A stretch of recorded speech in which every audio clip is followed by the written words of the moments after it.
Olá! Seja bem-vindo a mais uma aula de Química. Hoje a gente vai falar sobre cálculo estequiométrico. O que é cálculo estequiométrico? Para que serve? O cálculo estequiométrico, gente, é utilizado para determinar a quantidade de reagentes que uma determinada reação necessita e a quantidade de produtos que serão formados nesta reação, ok? Como nós estamos vendo aqui, cálculo estequiométrico envolve muito cálculo, ok? Bastante cálculo. Algumas pessoas acham um pouco difícil, por isso eu vou apresentar para vocês algumas etapas para que vocês possam resolver com facilidade qualquer exercício de cálculo estequiométrico, ok? Esse assunto é de extrema importância, muito utilizado em todo o ensino médio, ok? Então, nós temos aqui as etapas. Olha só. Primeira etapa. Primeiro você vai ler o enunciado da questão e vai equacionar. Se o exercício não te der a equação que representa a reação, você precisa montar a equação, ok? Segundo passo, você vai balancear a equação. Isso se o exercício já não te der a equação balanceada, ok? Depois você vai identificar os dois compostos que o enunciado está trazendo, ok? Você vai perceber o seguinte: um deles, o enunciado vai fornecer algum dado e do outro ele vai pedir algum dado, ok? Vai pedir, vai solicitar algum dado. Que dado é esse? Lembra das grandezas que nós trabalhamos ainda há pouco? Muito bem, pois o exercício vai trabalhar grandezas de massa, número de mols, número de moléculas ou volume, que é o que nós trabalhamos anteriormente, ok? Feito isso, o próximo passo, o quarto passo, identificar as grandezas que estão relacionadas a cada composto, ok? Então, você vai verificar qual grandeza está sendo relacionada com determinado composto que o enunciado está apresentando, ok? Depois disso, você vai representar as quantidades que aparecem na equação balanceada, ou seja, você vai levar em consideração o coeficiente estequiométrico e vai relacioná-lo com a grandeza química correspondente, ok? E por fim, você vai estabelecer uma regra de 3 e resolver o problema.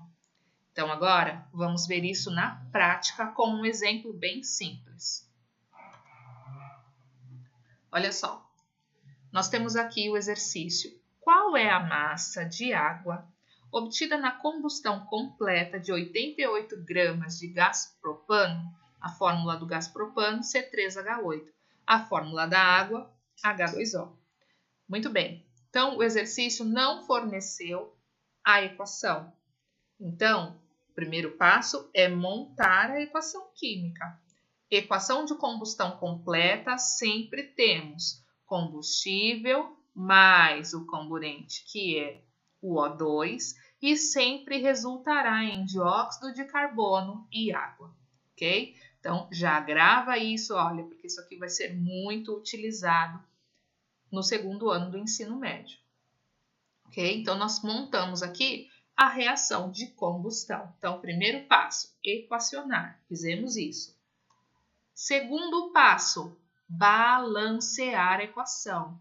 O que é balancear? É igualar a mesma quantidade de átomos de carbono que você tem nos reagentes, você precisa ter nos produtos, e assim hidrogênio e oxigênio também. Todos devem estar balanceados. Então, eu coloquei aqui, ó, na cor roxa, o balanceamento dessa equação. Então, nós tínhamos aqui, ó, 3 átomos de carbono, ok? Do outro lado, nós tínhamos apenas 1. Quando não aparece nada, é 1.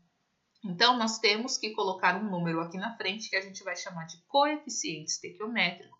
E esse coeficiente vai multiplicar o índice, ok? Então, 3 vezes 1 é igual a 3. Lembrando que o coeficiente multiplica o índice de todos os átomos presentes na molécula, ok? Então, ó, igualamos o carbono. Hidrogênio, nós temos 8 átomos de hidrogênio antes da seta e nós tínhamos apenas 2. Olha só, nós tínhamos apenas 2. Então, que número a gente deve colocar aqui na frente, que vezes 2 vai ser igual a 8? O número é o 4, ok? 4 vezes 2 é igual a 8. Se prestarmos atenção, vamos perceber que após a seta, a quantidade de oxigênios já está determinada. Olha só, 3 vezes 2 é igual a 6, ok? Mais 4 vezes 1 é igual a 4. Então, 6 mais 4, nós temos no total, do lado dos produtos, nós temos 10 átomos de oxigênio. Então, aí, a pergunta era a seguinte, olha aqui. Que número a gente deveria colocar aqui na frente, que vezes 2 seria igual a 10? Aí a gente chega à conclusão que é o número 5, ok? Então, 5 vezes 2 é igual a 10. Então, aqui a equação está balanceada. Então, até aqui fizemos os 2 primeiros passos. Equacionamos e balanceamos a reação, ok? Próximo passo, identificar os participantes que o enunciado está citando. Então, vamos ao enunciado. Olha só, ele vai falar de 2 participantes presentes na reação, ok? Um, ele pede algum dado e do outro, ele fornece algum dado. Então, vamos lá. Ó. Qual é a massa de água? Opa, já identificamos o primeiro aqui, ó. O primeiro foi a água, ok? Obtida na combustão completa de 88 gramas de gás propano, C3H8. Opa, então ele falou desse daqui, ele passou a informação deste e pediu o dado deste.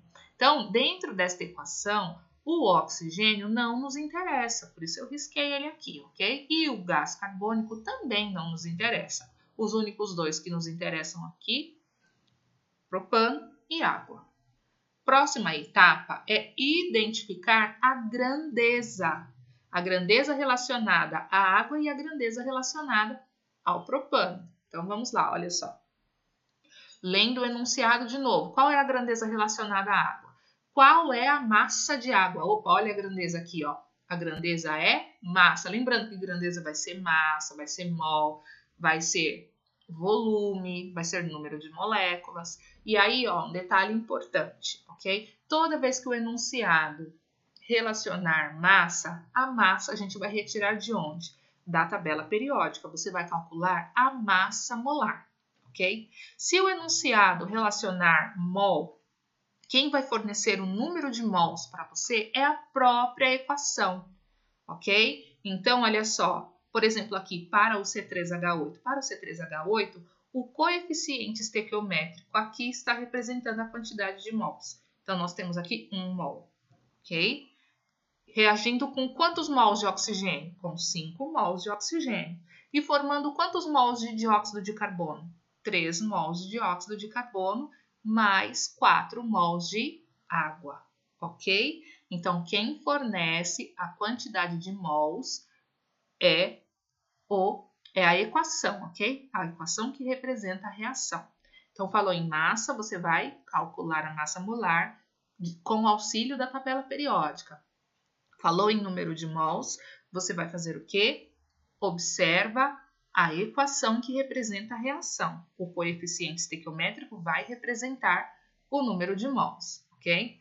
Falou em moléculas, a gente vai continuar utilizando aquele número bonito, a constante de Avogadro, o 6,02 vezes 10 elevado a 23, ok? E quando o exercício relacionar volume molar, vamos nos lembrar que qualquer gás na CNTPs, qual é o volume que ele ocupa? 1 mol de gás sempre vai ocupar 22,4 litros, ok? Então, é essa informação importante que você vai guardar.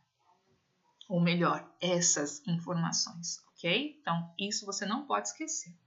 No caso aqui do nosso exercício, ele falou assim, qual é a massa de água? Então, para a água, ele relacionou massa. Então, já sei que vou calcular a massa molar da água. obtida na combustão completa de 88 gramas de gás propano. Opa, grama. Grama é a unidade de quê? De massa. Então, ele relacionou massa para ambos os participantes, ok? Ou seja, vamos calcular as massas molares, tanto do propano quanto da água. Então, olha só. Com o auxílio da tabela periódica, você vai calcular a massa molar.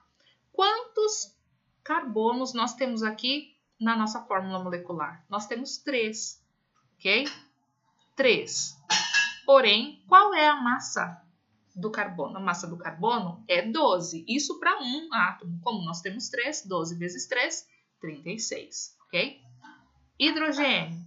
Hidrogênio, a massa dele é 1 vezes a quantidade que aparece na fórmula. Então, 1 vezes 8, 8. 36 mais 8 é igual a 44 gramas por mol. Já aqui no caso da água, a massa do hidrogênio é 1, ok? 1 vezes 2 vai ser igual a 2. A massa do oxigênio é 16. 16 vezes 1, porque aqui não tem nada, quando não tem nada é 1, ok? Então, 16 vezes 1, 16. 16 mais 2 é igual a 18 gramas por mol, ok?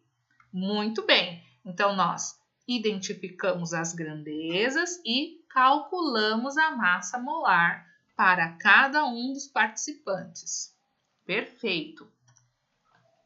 Feito isso, agora você vai estabelecer uma relação da grandeza com o coeficiente estequiométrico, ok? Por quê? Olha só. Calculamos a massa molar, ou seja, a massa de um mol, que no caso do propano equivale a 44 gramas. Quantos mols nós temos na equação? 1. Então, a gente vai multiplicar o número de mols pela massa, ok? A mesma coisa faremos em relação à água. Encontramos 18 gramas por mol de água. No entanto, o nosso exercício fornece para nós um coeficiente estequiométrico de 4, ou seja, 18 gramas para 1 mol. No entanto, nós temos 4. Então, nós vamos multiplicar 18 por 4, ok? Feito isso, nós temos aqui a primeira parte da nossa regrinha de 3. Então, 1 vezes 44, 44 gramas estão para 4 vezes 18, 72 gramas. Então, 44 gramas de propano estão para 72 gramas de água. Agora, a gente volta para o enunciado para escrever a segunda parte da regra de 3. Olha só. Qual é a massa de água? Então, o meu x, né? O nosso x fica debaixo daquilo que a gente quer saber. O que a gente quer saber? O enunciado quer saber a massa de água. Então, o x vai embaixo da massa da água. 72 gramas, ok?